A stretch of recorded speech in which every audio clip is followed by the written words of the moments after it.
Hello, my name is Susi Moser. I am with Suzanne Moser Research and Consulting, a consulting firm based in the United States. I was hired by Peter and Stantec to do an evaluative exercise, if you will, an external evaluation of the GCCA capacity building program. It is, I guess, semi-external, you might say. Peter might have introduced me like that. I've also, as part of my contract, delivered a communication training, which just ended in the middle of May. And so I have a little bit of a foot in the door here, if you will. But the training programs that are included in this evaluation, in this assessment, I had no say in, no role in. So from that point of view, this is an independent evaluation. Let me very briefly give you an overview. There will be an assessment report that will yet be delivered to you all. Here I want to just focus on the latter aspects of what this entire report will say, very briefly just on the background and demographics of who I interviewed, just so you have a little bit of context. So we will focus mostly on what does it all mean and what are the conclusions and recommendations for you all to discuss further. I'm sorry I can't be part of that. Very briefly, as background, you all know this, there were 5 key priority areas in Seychelles climate change strategy. The 5th of this, of course, focused specifically on building capacity and social empowerment at all levels to adequately respond to climate change. This is closely linked to the 4th one I want to mention of being able to mainstream climate change consideration into everything the government and other actors do. So this just as context of, why was GCCA doing what it did? GCCA conducted a capacity needs assessment in terms of what is actually needed in the country and interviewed a lot of stakeholders to identify those needs. Very importantly, while that climate change strategy spoke of building capacity among all actors, GCCA focused on the capacity gaps among key state actors. So somewhat a subset of those, although many of the participants in the training actually came from other sectors as well. They had identified in that capacity needs assessment 13 topical areas that needed attention, and it suggested to use a range of delivery modalities from very short to longer in-person trainings augmented by online resources. And I'll just note that once COVID-19 hit, everything shifted to online delivery, and it might be an interesting thing to look at how well those trainings went compared to some of these in-person ones at a later stage. I couldn't do that in this particular exercise. They used local experts, international consultants as appropriate, and also developed a collaboration with the university and the Guy Morel Institute to deliver some of the trainings. In terms of the task for this particular assessment, my work, I was essentially asked to critically assess how well the program delivered on its promises, if you will, and looking at particularly at 5 different criteria: relevance, effectiveness, impact, efficiency, and sustainability, which were previously defined, and then to provide some recommendations to you all for where to take this in the future. The specific goals we don't have to go into at this moment here. I just simply want to point out that Peter asked me to look particularly, can I identify any best practices in terms of capacity building? I'm not going to talk about that here, but I will talk about that in the final report, which essentially pulls together the threads and themes and insights from all the different pieces of what I looked at. In terms of the methods that I used, there were essentially 3. I looked at the post hoc workshop reports that included evaluations right then and there after a training ended by the participants. Was very limited, but provided some initial insights. We conducted a survey that was sent to essentially all the participants that we had valid emails for. Of the 340 that had signed registration forms, we had correct emails for 265, and then that was essentially our survey population. We had the survey open for 40 days in January and February of this year and achieved a nearly 21% response rate, which for a survey of this length is quite frankly industry standard. I was quite pleased with that. In addition to that, we interviewed 12 individuals. Locally, this was done by Zara Pardiwala. Many of you might know her. For quite lengthy interviews between December and March, though, included the holiday break and then ended quite abruptly with COVID-19. We made many attempts to contact people and find alternates. We were hoping to find as many people as we could who had attended more than one, so that and attended some of the more technical workshops, so we could go in greater depth with them. So this is not as much as we had wanted to do, but it was essentially what could be done. We also had intended to do a focus group when I would come to do the communication training. However, since I couldn't come because of COVID, essentially we dropped that. So your discussion today is a lot of that focus group conversation. So I'm sorry I can't be there for that. Results. Very briefly on the representativeness of the survey, what you see here in blue are the number of people or the percent of people that fall into different sectors: government, private sector, educational, NGO, media, UN, and for a few we didn't know. And compare that in the red to the survey mailing, for whom we had an affiliation. So you see overall the pattern is similar. In terms of which sectors are represented, but there are small differences. Some sectors a little bit overrepresented compared to the original, and some a little bit underrepresented. But I would say that's as good as we can get, because we can't control who responds to a survey. In terms of the interviewees, as I said, we have only 12 responses, but we have 8 from government, 3 from NGOs, and 1 from the private sector. Each of these interviewees was chosen because they had basically attended multiple workshops, and in many instances, some of the more technical and advanced or in-depth workshops, because we wanted to get additional information, deeper information from these interviewees about those. And we have achieved that. So I'm quite happy with at least, having achieved that depth of insight. So let me just jump right into whether or not these individuals in the survey actually felt that the workshop objectives were achieved. So just for context, each survey respondent essentially marked which workshops they had attended, and then for each one they got to rate to what extent they felt the workshop objectives were achieved. So I've, in this particular slide, summarized that. I have it available for each workshop, how much it did or did not achieve a particular set of objectives that were unique to that workshop. But here, this is the summary view. And the summary view basically paints a fairly mixed picture as to whether or not these objectives actually did what they set out to do. Importantly, 42% of the respondents felt that the objectives were mostly or completely achieved, which is not a bad result at all. And at least another 20% felt they were somewhat achieved. So this is a somewhat mixed picture on the individual workshop objectives.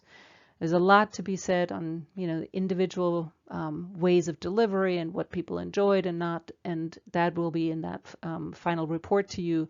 But this is a big upshot of where we are.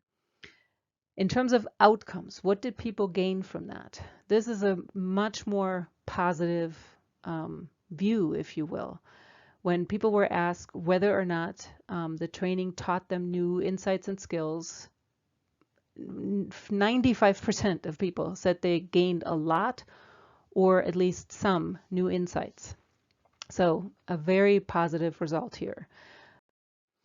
As to people's ability to apply the insight and skills that they gained in their work, again, a fairly positive picture here with 43% saying absolutely, they felt that they can do that, and another 36% feeling yes, probably, and only a few of them either couldn't judge or didn't feel that way. From the interviews, just as a point of contrast, we got a little bit more of a nuanced view there, a mixed picture of the extent to which people felt they could really, it's really changing people's way of working. So mixed picture on that one. Some of them also felt and pointed out that, part of the way they apply this to work is by sharing it with their colleagues, and they did that, and they felt that really does begin to change the context in which they work. And others feeling quite to the opposite, that if you don't attend, you don't benefit. In other words, the training was good for them, but it didn't necessarily carry beyond that to anyone else or affecting the larger work environment. So mixed picture there, and I'll come back to that. When I ask people about, well, what gets in the way of you applying these skills, it's interesting. You want to maybe take a look here and even stop the video to look at this more closely.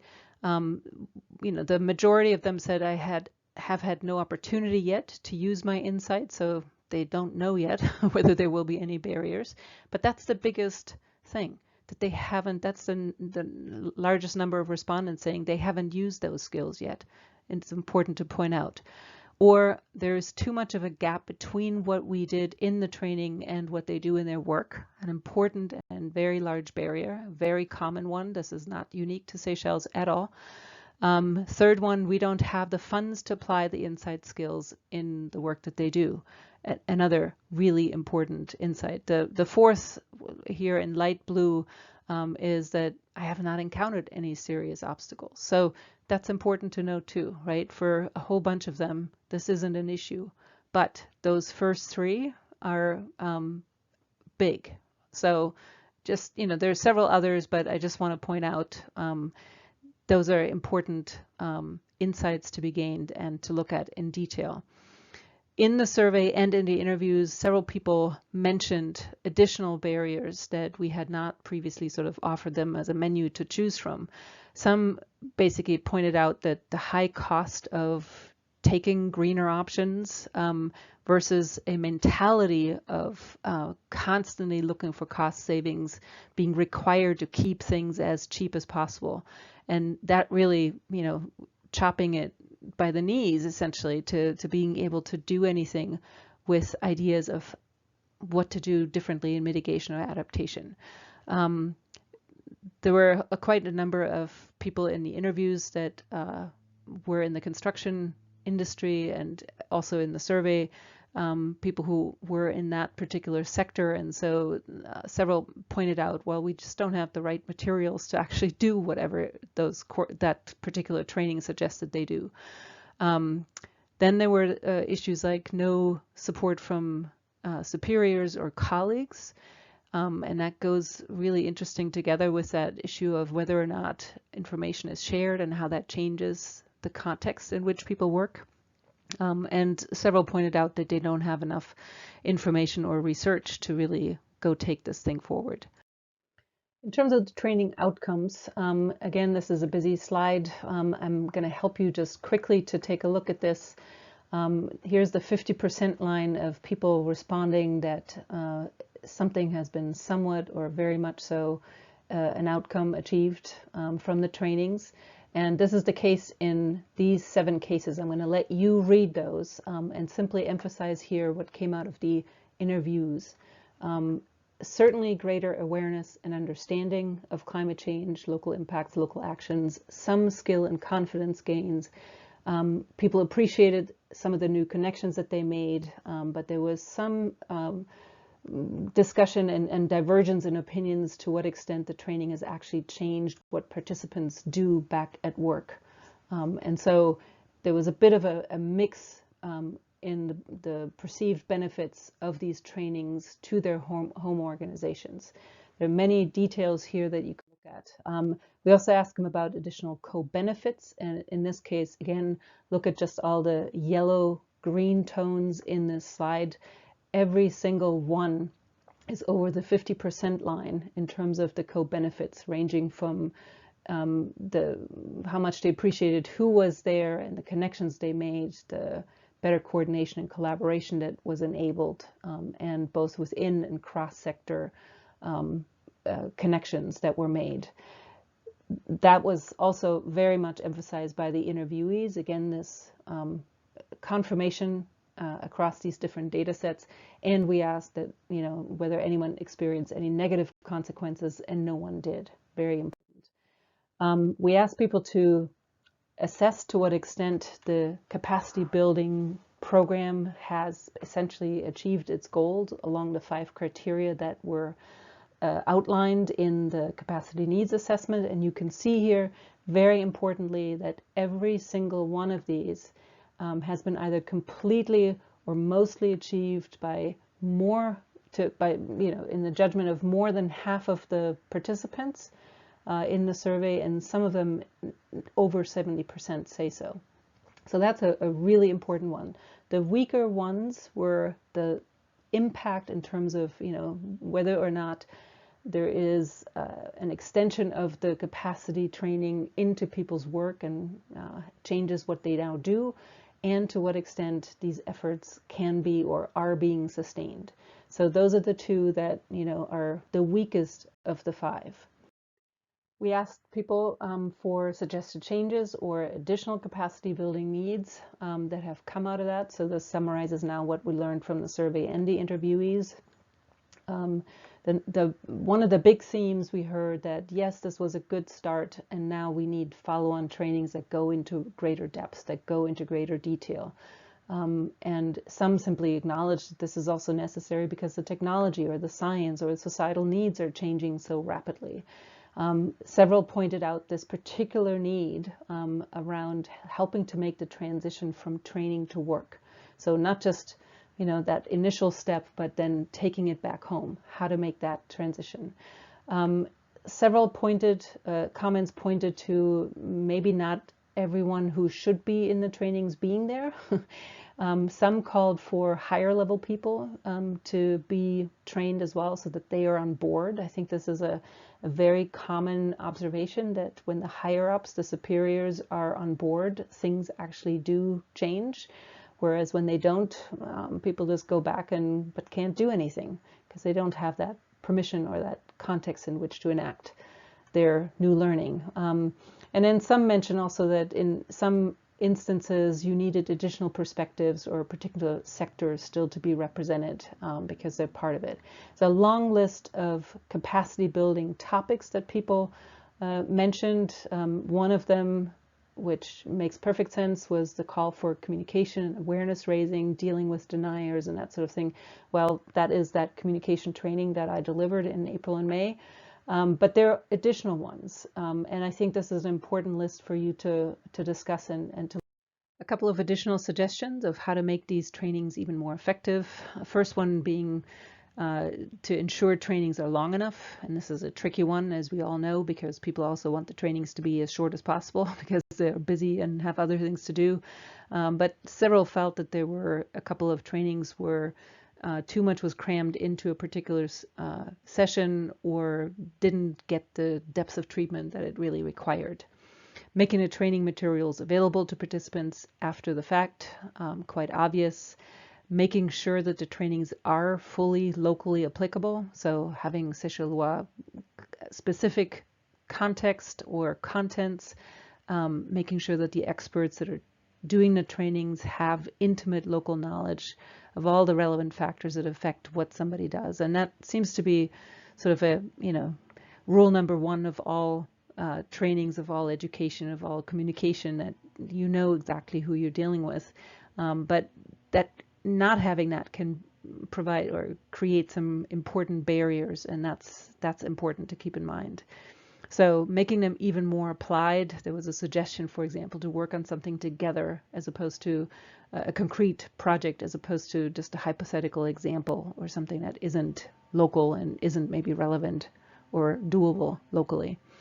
And then a comment here about the enabling conditions, the contextual conditions that make it more likely that whatever is taught in these trainings actually gets applied later on in practice. So ranging from having a catalog of practical solutions to having a data repository that is accessible by everyone to essentially use this information in decision making. So conclusions. First one, very importantly, GCCA simply delivered. They offered what the stakeholders asked for in terms of the topics, the formats, the experts used, and it addressed some of the weaknesses and threats that were identified in the capacity needs assessment. So that's a major achievement. Very closely related to that is that the training team, the coordinating team, the organizing team for this capacity building program was locally present at all time. People called it basically the additional workforce that the government couldn't afford. And that's so important for ongoing coordination, for convening, for keeping the motivation up to keep doing this work. It's hard work. For helping to some extent this transition from training to application. And importantly, there is just a relationship, trust that gets built in this ongoing exchange, this ongoing training relationship. So I cannot emphasize this enough. In the context of where we're all needing to change, doing something different, having that trusted mentor, this trusted source of information and expertise right there is just absolutely essential. A couple more conclusions. I mentioned the somewhat mixed picture in terms of the extent to which individual workshops met their objectives, but overall, really remarkable to what extent the program has achieved its goals along these 5 criteria that we just discussed. So particularly on relevance, effectiveness, and efficiency in delivery, this program was extremely successful, with the least assured being the issue around impact, the transition to application, and how well these efforts can be maintained or sustained over time. And this echoes to some extent what the capacity needs assessment found in 2018. These are still the challenges. But importantly, you have laid a foundation with this program, and it just simply is clear that you can't stop here. It has to go on, and I'll come back to that in a moment. It's a clear indication in terms of how to go on, a clear indication that now is the time to move from this basic general knowledge that you have created to much more specialized technical application knowledge. I also want to say to more strategic knowledge. How do we make the necessary political changes that will enable us to move forward and get to action? And then finally, this persistent challenge of translating what you learn in the trainings into action, into what you do at work when you go back to your organization. That is just a really, really difficult transition. This is not unique at all. I think you made big progress on it, and this is something I would say that needs to be a continual focus. So where do we go from here? My recommendations to you. The first one ought to be obvious. Capacity building is never done. You got to keep going. You have built a good foundation, but you have to stay with it. And that's partly because there's staff turnover. People move on, people go to different organizations, but also because we're faced with a very rapidly changing context in which this work needs to be done. The science is changing, the technology is changing, societal needs are changing. We're looking at exponential curves with climate change. So those needs will change, and what is needed, the skills required, the political leadership required, will change as we move forward. So go forward, stick with it. How to do that? I think honoring, again, in this sort of user-driven manner, honoring what the stakeholders identified in terms of capacity building needs going forward and how to make these better. That just seems to be the right spirit in which to go forward. And now turning to this question of how do we make sure this has greater impact? One of them, in my mind, is that can you figure out ways to require that workshop attendees share what they're learning with others. So, and by that I don't mean what is sometimes already the case where people have to write a training report or something like that. Well, who reads these reports? They go on a shelf. It's just a check the box exercise probably in most instances. So instead, can you, think of more creative ways like brown bag lunches, panel discussions, reporting in meetings to all the people there, something of that nature, or when the training materials are made available to help people actually then teach that to their colleagues. So that's one way in which your impact will expand exponentially, because you will go from one training participant to 5 others, 10 others who will hear about it. Another one is to focus much more on the high-level commitment and leadership and engagement of agency heads, not only in terms of who attends the trainings, but in actually getting them to want to take climate action forward. If they set an expectation, if they signal this is where we're going with our agency, if they essentially create the enabling condition that make the application of these learned skills much more likely, then again, you will make your impact, you expand your impact exponentially. So really think about how can you engage top level leadership and maybe even have leadership trainings for the top level agency heads. Very difficult, but something worth considering. And that's not the only thing. If you begin to think of capacity building not only as a technical educational effort, as a transfer of skills kind of exercise, but as an element in a political strategy to action, then who else do you need? You need that top level leadership, you need the skilled personnel in the agencies, and you need the bottom up pressure. And that goes back to the 5th goal or focus area, to build in capacity and empowerment at all levels. Your efforts only focused on state actors, and that's totally fine. In the next round, think about how can you expand to build that momentum from below, that pressure from below, because this is, what essentially is one of the enabling conditions to get to action. When the public wants action, all of a sudden you go forward in a whole different way. So think about who you can partner with to develop that campaign type of engagement and empowerment from below. A 6th recommendation is to focus very specifically and very creatively on how you can help more with the transition from training to work. So is that through active follow-up after the training, which was quite limited. I didn't show you those data, but it was quite limited so far. And of course, when you get that top level engagement and requirement, you set the conditions right there for this training to go someplace. So much more focus on helping overcome those barriers that happen at that end of the use of the training.